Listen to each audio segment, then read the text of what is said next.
नमस्कार। आप देख रहे हैं विचित्र दर्पण राष्ट्रीय मासिक पत्रिका। मैं हूं योगेश पांडे।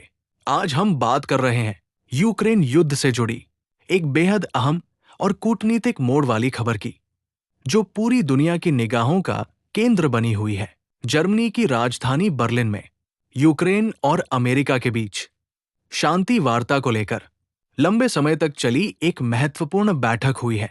यूक्रेन के राष्ट्रपति वोलोदिमिर ज़ेलेंस्की और अमेरिका के विशेष दूतों के बीच ये बातचीत लगभग 5 घंटे से भी अधिक समय तक चली। इस बैठक के बाद अमेरिका और यूक्रेन दोनों पक्षों ने शांति प्रयासों में प्रगति होने की बात कही है।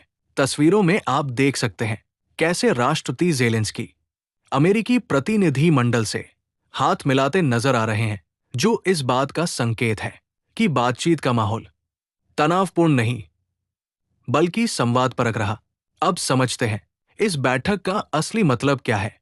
पिछले कई महीनों से यूक्रेन रूस युद्ध न सिर्फ सैन्य मोर्चे पर बल्कि कूटनीतिक स्तर पर भी एक जटिल दौर से गुजर रहा है। एक ओर यूक्रेन अपनी क्षेत्रीय अखंडता और सुरक्षा की गारंटी चाहता है, तो दूसरी ओर अमेरिका और पश्चिमी देश युद्ध को और फैलने से रोकने की कोशिश में लगे हैं।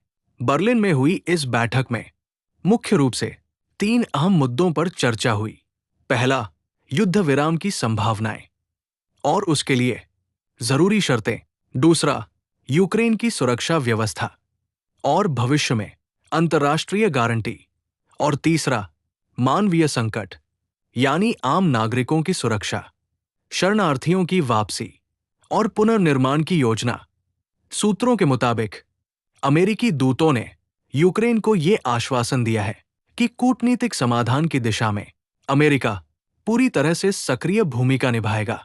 वहीं राष्ट्रपति ज़ेलेंस्की ने ये स्पष्ट किया है कि शांति की किसी भी प्रक्रिया में यूक्रेन की संप्रभुता और क्षेत्रीय सीमा से कोई समझौता नहीं किया जाएगा।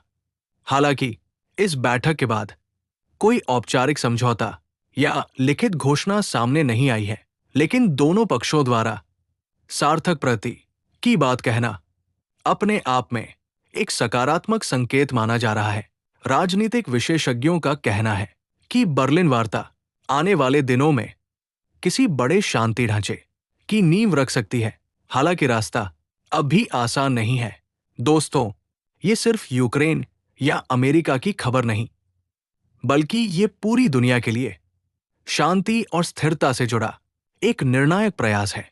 अब देखना यह होगा कि क्या ये बातचीत सिर्फ कूटनीतिक बयानबाजी तक सीमित रहती है या वाकई युद्ध को रोकने की दिशा में कोई ठोस परिणाम सामने आता है। आप इस खबर को कैसे देखते हैं? क्या बर्लिन वार्ता युद्ध के अंत की शुरुआत है या ये सिर्फ एक और लंबा कूटनीतिक दौर?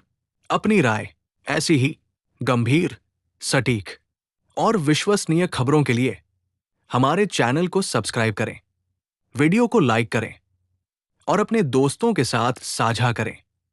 मैं हूं योगेश पांडे, विचित्र दर्पण राष्ट्रीय मासिक पत्रिका से। धन्यवाद।